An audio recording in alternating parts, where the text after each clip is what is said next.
보살의 원력으로 부처되는 인연을 심어가고 있는 수불스님. 법에 의지해서 그 법을 느끼고 수행을 통해 깨달으면 삶의 질이 높아진다는 스님의 가르침. 자기 국토를 편안하게 하고 남도 편안하게 하고 나아가 안과 밖이 다 편안해지고 사회를 편안하게 하는 참선 수행. 수행을 통한 변화를 체험하며 오늘도 가나선 공부를 지도하고 계시는 수불스님을 지난 시간에 이어서 만나봅니다.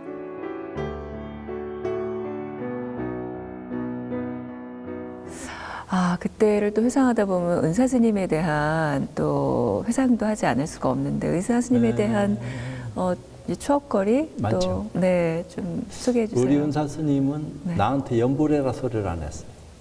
우리 은사 스님은 늘 기도를 많이 했어요. 뭐 늘 불공 드리고 뭐 이런 것을 위주로 했는데 저한테는 이상하게 연불해라 소리를 안 하고 왜 그러셨을까요? 또 49제를 지내도 법당에 안 들어가도 뭐라고 안 하고 또 법당 들어간 사람이나 안 들어간 나나 1대1로 보시 꼭 주고 하여튼 그게 너는 공부해라 참선 공부해라 이렇게 했는지 그건 알 수 없지. 우리 스님 깊은 뜻이 뭐 거기에 있었는데 지금 몸이 많이 불편해서 그게 내가 좀 가슴 아픈데 뭐 그렇지만 어떡하겠어요. 나이 들면 또 그런 거니까. 그러니까 뭐 어떤 교학적으로 가든지 선적으로 가든지 거기에 나는 집착을 안 한 거지. 오히려 뭐 수행 쪽으로 생각을 틀어가지고 그 책 본 것이 영향을 크게 미쳤던 것 같아요. 참선에 대한 책을 행자 때부터 봤으니까 이제 가나선을 처음 접해서 그랬는지는 몰라도 그걸 통해서 많은 것을 내가 느끼다 보니까 가나선이 나한테만 필요한 게 아니고 지금 이 시대를 함께하는 많은 사람들한테 이 가나선 수행을 알리는 것이 내가 해야 될 어떤 입장인 것 같다. 그걸 내가 많이 느끼는 거죠. 왜 그 이익을 봤으니까 남들한테도 이익 줄 수 있겠구나. 하기만 하면 이익 줄 수 있는 건 사실이죠. 근데 할 수 있는 기회나 그런 방법 또 그런 어떤 서로 소통하는 그런 어떤 연결고리만 있으면은 충분히 가나선을 대중화할 수 있겠다. 이런 생각을 가지죠. 그러셨군요.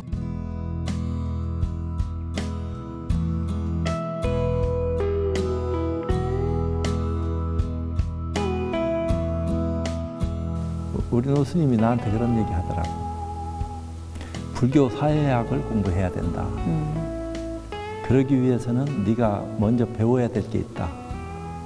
윤리학, 논리학, 심리학을 하나로 꿰 수 있는 그런 기회를 네가 가질 수 있도록 공부해야 된다. 정말 대단하시네요. 거기에 관계되는 책을 사다 준 거예요. 제일 먼저 사다 준 것이 사회사상사 책일 것 같아요. 그러면서 이제 사상을 배우면 안 된다. 거기 물드니까. 사상사를 배워야지 역사가 보인다. 그렇군요. 그러면 미래가 드러나고. 그러니까 종교사상사, 정치사상사, 문화사상사, 사회사상사, 뭐 사상사가 많잖아요. 그런 것을 윤리학, 논리학, 심리학을 토대로 봐야 된다. 그냥 그 토대 없이 보면은 사상 누각처럼 된다. 맞습니다. 그러면서 심층 심리학 공부하면 더 좋고. 이런 얘기까지 하면서 나를 이제 격려하고 그런 쪽으로 자꾸 이제 유도를 많이 했죠. 그러니까 그런 어떤 입장들이 고맙지. 좋은 스승을 만나서 이제 큰 눈을, 이제 크게 눈 뜰 수 있는 어떤 가르침을 받을 수 있는 계기가 생겼으니까. 안 그러면 좁아 터져가지고 뭐 어떤 입장이 됐을런지 나도 모르죠. 그러게요. 정말. 그런 어떤 스승들이 계셨기 때문에 안 보이는 길도 조금 볼 수 있는 그런 어떤 힘을 갖게 됐다 그럴까. 그건 다행이지. 그러니까요. 범어사에서 행자 생활을 했고 범어사 전통 강원을 졸업 후 화두 들고 의심해서 도를 깨달아야 하는 것이 내가 가야 할 길이다라고 생각한 스님은 딴 우물 안 파고 오로지 그 길만 걸어오셨습니다.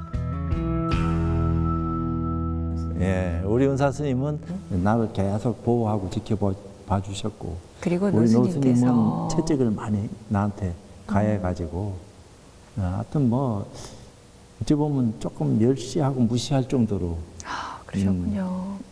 깔보는 게 아닌데, 네네. 그게 공부 가르치는 당신 나름대로 수단인데 잘못 오해하면은 인간 무시하나 이럴 수도 있는 소지가 없잖아 있어요. 근데 저희들은 그렇게 생각 안 했어. 존경하니까 예, 내가 부족해서 자꾸 더 하라고 채찍하는 것 같다. 그래도 내가 못 견디고 10년 모시고 살면서 2번 도망갔으니까. 그래서 그러니까 너무 심하다 싶을 적에는 그랬어요. 도망가야지 어떻게 해. 그래서 버티다가는 병나겠다 싶으니까 에이그 막 그러다가 또 다시? 노스님 생각나니까 네. 또 들어오라 하고 그럼 또 들어가서 모시고 네네. 그때 모실 적에 내가 그랬어요. 아주 일화가 있는데 우리 노스님이 나더러 암자에다 철조망치라는 거야. 그래서 나 깜짝 놀랐지 속으로. 철조망 치락하는데 못 친다 소리 할 수 있나? 네. 친다 소리도 못하고 가만히 있었지. 치라 이제. 그래서 난 칠 생각 없으니까 하고 한 달쯤 지나니까 왜 철조망 칠 생각 안 하냐 이러는 거야. 그게 치라 이거야. 그래서 말도 못하고 끙끙끙끙 앓고 있는데 또 한 보름쯤 지나니까 철조망 치락하는 말이 말 같지 않냐고. 그러는 거요.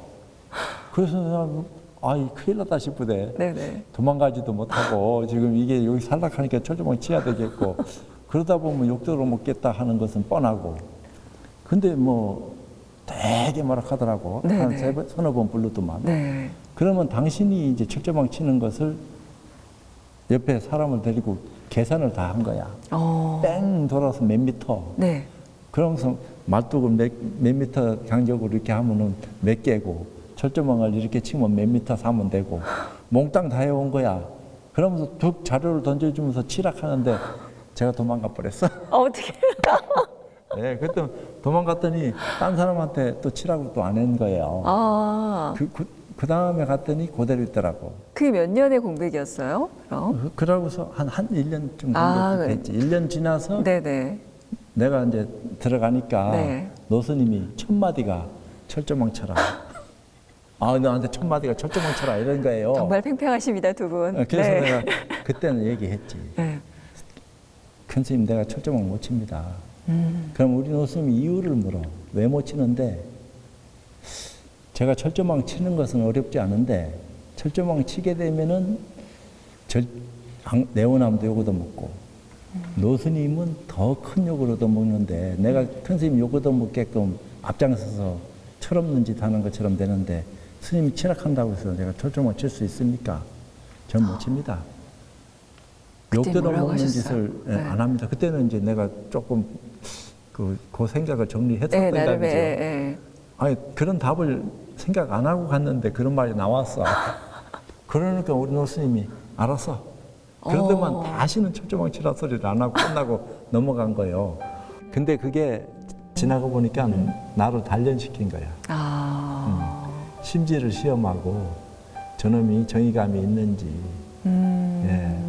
꼭 치락하는 데 하락하는 대로만 할 사람인지 아니면 자기 똑바른 정신을 드러내서 옳고 그른 것을 바르게 얘기할 사람인지 아마 그런 것을 그때 아마 한번 시험을 해본 건지 나는 모르겠어. 나는 또 그렇게 하락해도 난 못하는데 우리 노스님은 곧잘 한 건 아니에요. 어쩌다가 한 번씩 그렇게 나한테 한 적이 있는데 그게 이제 나한테는 하나의 큰 사건이지. 그러셨군요.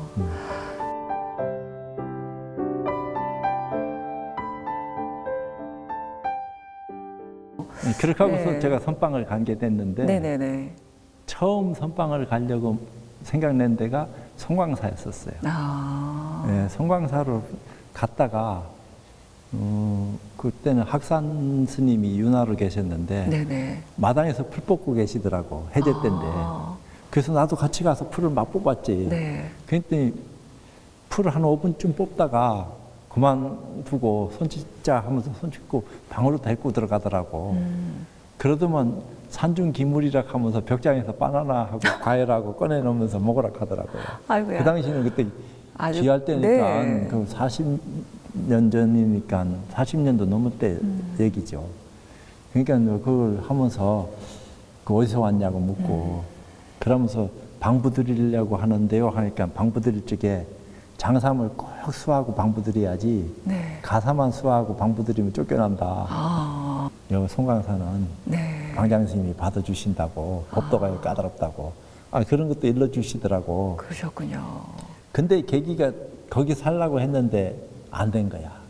왜요? 왜 어떤 몇몇 스님이 나를 내 탐을 냈는지 뭘 사주관상을 물어보더라고. 그러더만 옛날에 검단선사 바둑 두던 얘기를 막 하면서 무슨 약을 주면 먹겠냐 이런 거야. 시험을 한 거야. 네. 그래서 여기 걸리면 큰일 나겠구나 이런 생각이 내가 불현듯이 들어가지고 나와가지고 아. 해인사로 갔지. 아, 그러셨어요? 그래서 이제 해인사에서 처철나게 됐고 아, 그런 어떤 그 인연이 있어요.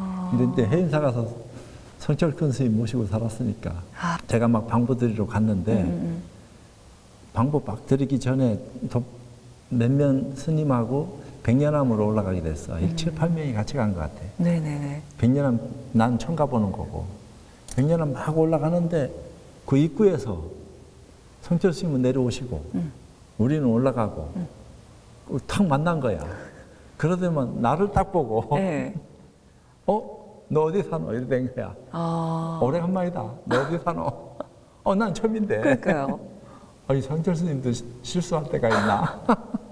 나를 어디서 많이 본 것처럼 실수하셨어. 그러니까 이제 고맙지. 그런 어떤 입장들. 그러니까 도반들이 잘 아는가? 이런 얘기를 하더라고요. 그래서 난 솔직히 처음 봤다 그랬지. 큰 스님 처음 봤는데 참 인상이 나한테는 뭐 남들은 다 눈이 부리부리하고 굉장한 선성 아니에요. 근데 안 그렇더라고. 굉장히 다 친근하게 와닿더라고요. 네. 참 여기 한철 살기를 잘한 것 같다 이런 생각이 들 정도로 그러고서 뭐 절제 중에 한두 번 백년암에 올라갔어요.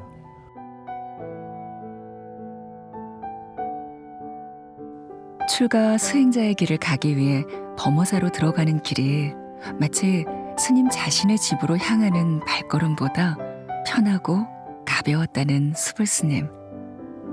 범어사 내원암에서 능가 스님을 10년간 모시고 살면서 도망을 2번 갔었고 어쨌든 좋은 스승 만나서 큰 눈을 뜰 수 있는 가르침을 받은 것은 고맙고 감사한 일이라 말씀하십니다. 스승의 가르침에 따라 중생을 편안케 하기 위해 삶을 회양하는 일 또한 감사한 일입니다.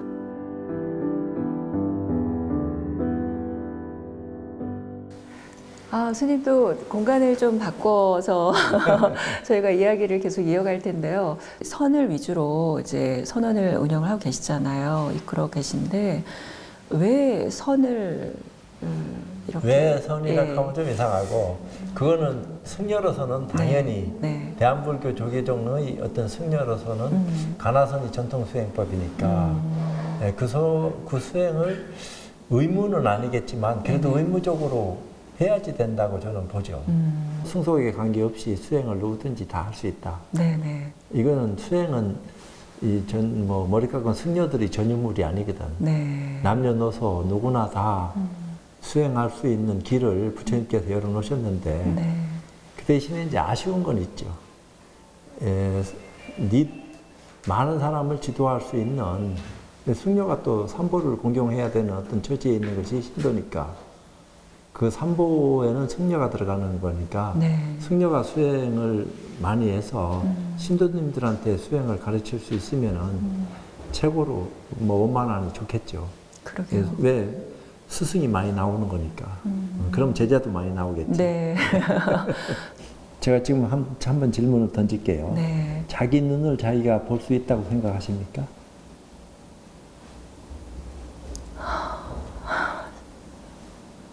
왜요? 내가 내 눈 볼 수 있다 이렇게 물어보면은 거짓말한다 못 본다 할 겁니다. 네. 근데 저는 제가 본다 이렇게 얘기를 해요. 근데 그 사실을 증명을 해야 돼. 막연히 본다 하면은 이게 궤변일 수도 있다고. 그렇죠. 자기 나름대로의 주장일 수도 있고. 근데 그것이 증명돼야 돼요. 내가 본다 하는 말이 증명되지 않으면은 그 말 자체가 앞뒤가 안 맞는 소리 하는 거니까 안 정신 나간 사람이 하는 소리죠. 근데 보통 보면은 보편적으로 내가 내 눈을 어떻게 볼 수 있냐 이렇게 얘기하죠. 네. 거울에 비춰진 걸 봐야지만이 저게 내 눈이구나 이렇게 생각하지 거울 없이 내가 내 눈 본다 이렇게 얘기하면은 정신 나간 사람 아니냐 이럴 수도 있어요. 근데 나는 내가 내 눈 본다 이렇게 얘기합니다. 왜? 이유가 있죠. 내가 내 눈을 보지 않고 보여지는 것은 없어. 이렇게 할 때는 못 보여. 이렇게 할 때는 본다고요. 눈을 통해서 보고 있는 거거든. 눈을 먼저 보고 보여지는 거지. 눈을 보지 않고 볼 수는 없어. 근데 그 사실을 인지를 못한다 말입니다. 내가 내 눈을 어떻게 보노? 이 생각에 먼저 빠져가 있어요. 그게 고정관념이거든. 눈 감으면 못 보는 거지. 눈 뜨면 보는 거예요. 그 눈은 봤다고 늘 보고 있다고요. 그와 같이 마음도 늘 보고 있다고. 그 마음을 깨닫지 못하고 있는 거예요. 자각 못하고 있다는 말입니다. 네. 근데 그것을 자각할 수 있도록 네. 일깨워 준 것이 가르침이고 그 가르침을 증명할 수 있는 방법이 수행법이고 그런 수행을 통해서 내가 눈을 탁 뜰 적에 네. 이것이 마음이구나. 이 마음을 깨달으라고 그렇게 얘기를 했구나. 가르치고 배우고 이해하는 어떤 내용들은 부처님 교리 가운데 다 있어요. 네. 근데 직접적인 체험을 하는 것은 먼저 그 길을 가본 사람이 안내를 할 수 있는 거지. 길도 안 가본 사람이 어떻게 안내하냔 말이에요. 네. 눈 감았는데. 그러니까 눈 뜬 사람을 만나야지 길 안내를 제대로 받는 거야. 그러니까 진리를 볼 수 있는 눈을 떠라. 네. 깨달음을 눈뜬 자들이 길을 안내해 놓은 것이 수행이다 이 말입니다. 네. 네. 그냥 단순하게 수행 이런 게 아니에요. 진리를 눈뜰 수 있는 방법, 그런 길을 열어놨다고. 근데 그런 길을 우리가 갔느냐 말았느냐. 네. 어떻게 해야지 그런 길을 갈 수 있느냐. 네. 한번 가보고 싶다 하는 호기심을 일으킬 수 있도록 또 우리는 유도하는 거고. 그러니까요. 그렇게 유도되어진 사람이 직접 체험하면은 네. 이래서 이런 말을 해서 우리로 하여금 믿게 했구나. 그 뒤에 이제 잘못 믿었다 하는 말이 나올란지는 몰라도 네. 그런 거죠.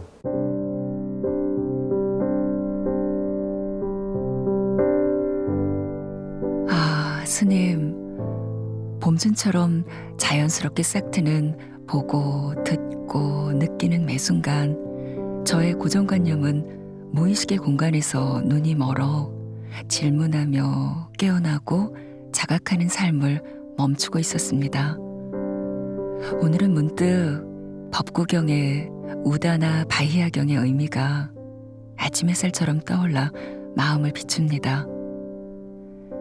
바히야여, 보이는 것을 보기만 하고 들리는 것을 듣기만 하고 느끼는 것을 느끼기만 하고 인식하는 것을 인식하기만 한다면 그대는 그것과 함께하진 않을 것이다. 그것과 함께하지 않을 때 거기에는 그대가 없다. 거기에는 그대가 없을 때 그대에게는 이 세상도 없고 저 세상도 없고 그 둘 사이에 어떤 세상도 없다. 이것이 고통의 소멸이다. 그렇다면 스님께서 참선을 하시면서 그 느끼셨던 부분들이 있으셨을 것 같아요. 소개를 좀. 근데 이제 제가 20대 중반쯤 됐을 거예요. 근데 이제 어떤 큰 스님을 만나서 질문을 던지고 말을 듣는 순간에 내가 어떤 변화를 느꼈다고요.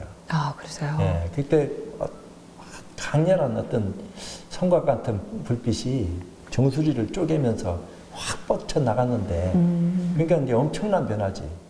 아까는 아무것도 모르고 무지렁이였는데 지금 갑자기 확 밝아지니까 네. 도대체 이게 뭐냐. 이게 내가 뭐 큰 거 얻은 것 같이 느껴질 수도 순간이 있었어요. 그렇지만 그때 내가 딱 느낀 첫 생각이 싱겁다. 아, 그러세요? 이미 다 알고 있었던 건데 이 체험을 하나 이 체험을 안 하나 누구든지 알고 있는 거 아니냐. 근데 그전에는 모르면서 내가 떠들었고 지금부터는 떠들어도 그런 체험 이후의 어떤 입장에 준해서 말할 수 있겠구나. 이런 생각을 했어요, 하기는. 네. 그렇지만 살면서 보니까 그때 그 일도 굉장하게 큰 일을 나한테 참 원인을 제공했지만 보니까 시간이 가면 갈수록 그것도 별거 아닌 것 같은 생각이 들더라고요. 왜 공부가 계속 이어지면서 익어갈수록. 더욱 깊어지고 네. 커지고 그것을 이제 부처님 가르침 속에서 제가 느끼고 선어록을 보면서 보다 더 선명해지고 이제 이런 어떤 체험을 하니까 네. 이런 말을 잘못하면 내가 오해받을 수 있는 소지가 있어요. 왜냐하면 쥐가 뭐 번쩍해가지고 뭐 선지식 노릇하려고 저런 소리 하나? 이렇게 하면 내가 뭐라 해야 되나? 없었던 것을 있었다 얘기할 수도 없는 기고 있었다 하는 것을 굉장히 뭐 또 부풀려가지고 말해서 될 문제도 아니고 그렇지만 그것을 내가 40년 넘게 간직하고 있었으니까 가면 갈수록 커지고 넓고 깊어지는 것 같은 느낌이 오니까 나야 뭐 남하고 나눌 수만 있으면 최고로 좋죠. 혼자만 가지고 있고 알고 있으면 뭐해. 네네. 네, 여러 사람이 함께 동참해서 이게 부처님 가르침의 어떤 궁극적인 어떤 모습으로 가는 또 다른 모습이 있구나. 네. 이게 길이구나. 이런 어떤 입장들이 있다면은 네. 기꺼이 내가 나누죠. 근데 이게 이제 누구하고 얘기를 해서 내가 알고 있었던 것을 얘기하면서 알아달라 이렇게 봐야 웃기는 거 아니야. 그렇죠. 진정한 공부다운 공부는 자기 마음을 보는 순간에 자각하는 순간에 내 안에 이런 때가 이렇게 많이 있었구나. 그러면 내려놓을 수 있는 방법도 찾아갈 끼고 나중에는 더 내려놓을 것도 없다 싶으면은 본래 내려놓을 게 없네 하는 것은 그때 일이고 그럼 또 남의 어려움을 알고 건져줄 수 있는 능력이 생기면은 스스로 인연 따라서 그렇게 다가가서 막 깨닫게 해줄 수 있으면 최고 좋은데 그게 안 되면 기다릴 줄도 알고 인연이 없으면 멀어질 수도 있고 인연이 있으면 지켜보고 또 이끌어서 공부할 수 있게끔 기회를 제공하는 거고 그래서 그 사람이 확 깨달았을 적에 얼마나 좋아. 부처님도 그렇게 얘기했거든. 처음에 교진여 깨달았을 때 부처님이 뭐라 했어요? 아야 교준여라 했거든. 아야락 하는 말이 감탄사야. 교준여가 깨달았구나. 부처님 당신이 가르쳐서 깨닫게 해놓고 당신이 막 기뻐가지고 교진여가 깨달았구나 하는 어떤 말을 자기도 모르게 터뜨렸거든. 부처님 정도 되시는 분도 교진여가 깨닫는 것이 그렇게 좋았어. 그러면서 수없는 사람을 깨닫게 해주는 단초를 찾았고 이미 찾고 계셨지만 다 열어 보인 게 아니요.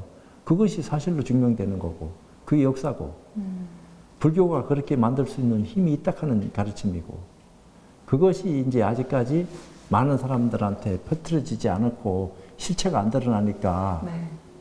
불교 어렵다 하는 말만 자꾸 하지 불교만큼 쉬운 게 어딨나. 알겠습니다. 스님, 마지막 질문인데 스님께서 생각하시는 진정한 출가란 무엇이라고 생각하십니까? 정신적 가치를 눈뜬다 할까? 삶의 질을 바꾸는 거죠. 그러니까 어떤 뭐 물질적인 가치관도 중요하지만 정신적 가치관도 그 못지않게 중요한 것이니까 네, 그런 가치관을 통해서 자기도 편안하고 남도 행복하게 만들어줄 수 있는 그런 인연을 눈뜰 수 있는 그 입장이 출가가 아닌가. 그래서 지금 이 순간이 가장 좋으시군요. 제일 좋죠. 네. 지금 이 순간. 오늘 만나서 너무 반가웠습니다. 감사합니다. 건강하십시오. 네.